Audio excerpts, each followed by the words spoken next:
আসসালামু আলাইকুম, আবারও স্বাগত জানাচ্ছি 3S ইংলিশ টিউটর চ্যানেলটিতে। চ্যানেলটির আজকের ক্লাসে আলোচনা করব পার্টস অফ স্পিচ এর দ্বিতীয় পর্বটি।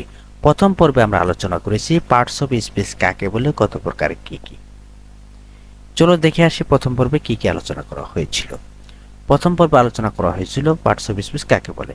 বাক্যের অন্তর্গত প্রত্যেকটি শব্দকে পার্টস অফ স্পিচ বলে এবং এই শব্দগুলোর ব্যবহার এবং কাজের উপর ভিত্তি করে 8 ভাগে ভাগ করা হয়েছে।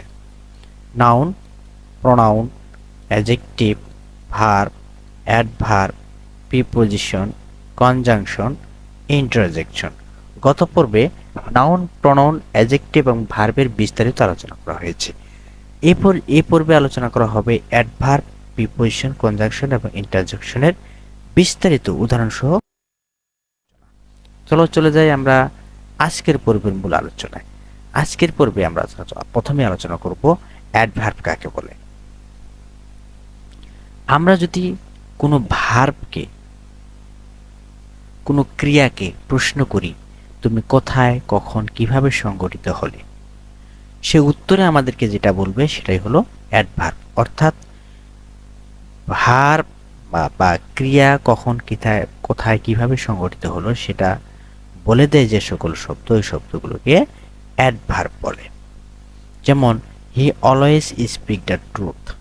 এ বাক্যে অলওয়েজ শব্দটি অ্যাডভার্ব, কারণ এই অলওয়েজ মানে সর্বদা, এই কথাটি আমাদেরকে বলে দিল যে সে কখন সত্য কথা বলে। হিউ নেভার টেল এ লাই, নেভার শব্দটি অ্যাডভার্ব, তার কারণ এই শব্দটি আমাদেরকে বলে দিল তুমি কখন মিথ্যা কথা বলো না। হি সামটাইমস গোস অ্যাট হোম, সে বাড়ি যায়, কখন বাড়ি যায় এ কথাটা বলে দিল সে মাঝে মাঝে বাড়ি যায়। সুতরাং এই বাক্যগুলোর মধ্যে যে ভার্বগুলো আছে, এই ভার্বগুলো কোথায়, কখন, কিভাবে সংঘটিত হয়েছে এগুলো বলার জন্য যে শব্দগুলো ব্যবহার করা হয়েছে, অলওয়েজ, নেভার, সামটাইম, এই শব্দগুলোকে আমরা অ্যাডভার্ব বলবো। এ পর্যায়ে আমরা শিখব প্রিপোজিশন কাকে বলে।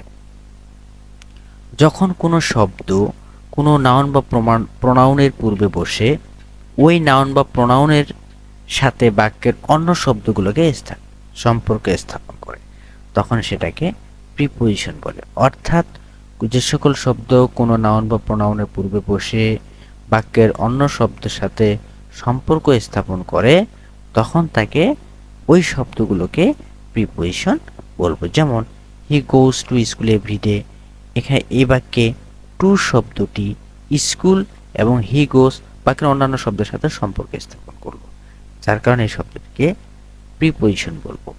I shall travel by road, এই বাই শব্দটি রোড এবং ট্রাভেল এর সাথে সম্পর্ক স্থাপন করলো, অর্থাৎ আমি ভ্রমণ করি, আই শ্যাল ট্রাভেল, আমি ভ্রমণ করব road.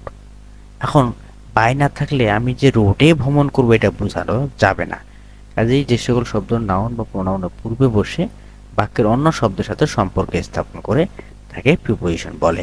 At, hey, go to bed at 10 o'clock, এখানে 10 o'clock এর পূর্বে অ্যাট বসে আমাদেরকে গো টু বেড, বেডের সাথে সম্পর্ক স্থাপন করে দেবে।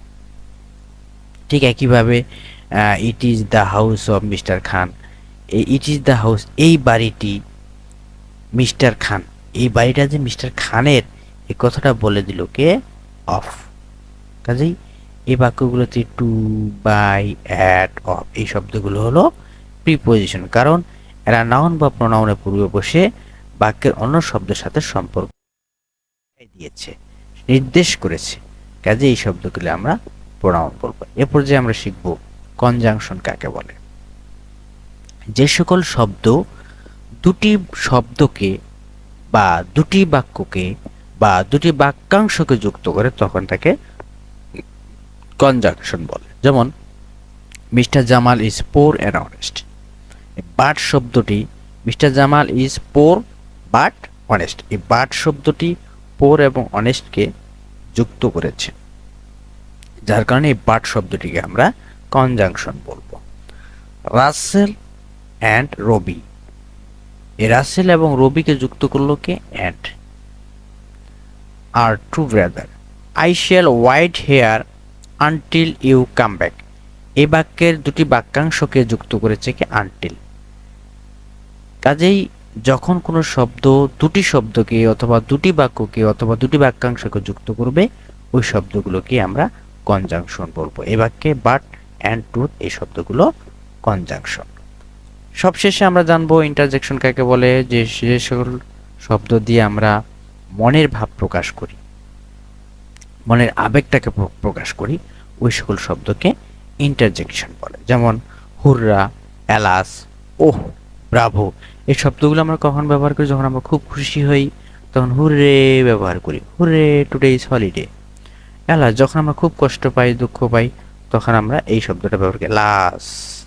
ওহ যখন কোনো ব্যথা পাই, যখন দুঃখের কোনো খবর শুনি আমরা oh, oh what a nice view. বা যখন অতিরিক্ত অবাক হয়ে যাই, ওয়াহ, তখন আমরা কি বলি? এই শব্দগুলোকে ব্যবহার করি। ব্রাভো, ব্রাভো আরেকজনকে উৎসাহ দেওয়ার জন্য এই শব্দটা ব্যবহার করি। সুতরাং যে সকল শব্দ দিয়ে আমরা মানে আবেগ প্রকাশ করি, ওই সকল শব্দগুলোকে ইন্টারজেকশন বলে। তো আশা করছি দুটি পর্বের ক্লাস তোমরা দেখে বুঝতে পেরেছো যে কিভাবে আমরা পার্টস অফ স্পিচকে চিনব। একটা বাক্যের মধ্যে যে শব্দগুলো আছে প্রত্যেকটাই কোনো না কোনো প্রকার পার্টস অফ স্পিচ, দেখেই যাতে আমরা ধরতে পারি এটা কোন প্রকার পার্টস অফ স্পিচ। এর জন্য আমাদের এই দুটি ক্লাসই যথেষ্ট। যারা প্রথম পর্বটি দেখোনি, প্রথম পর্বটি দেখে আসার অনুরোধ রইল। সেই সাথে এখনো যারা আমার চ্যানেলটি সাবস্ক্রাইব করোনি, সাবস্ক্রাইব করার জন্য অনুরোধ করছি। আর পেজটাতে যারা ফলো দেওনি, ফলো দেওয়ার জন্য অনুরোধ করছি। সাথে থাকার জন্য ধন্যবাদ। পরবর্তী ক্লাসগুলো দেখার জন্য আমন্ত্রণ রইল।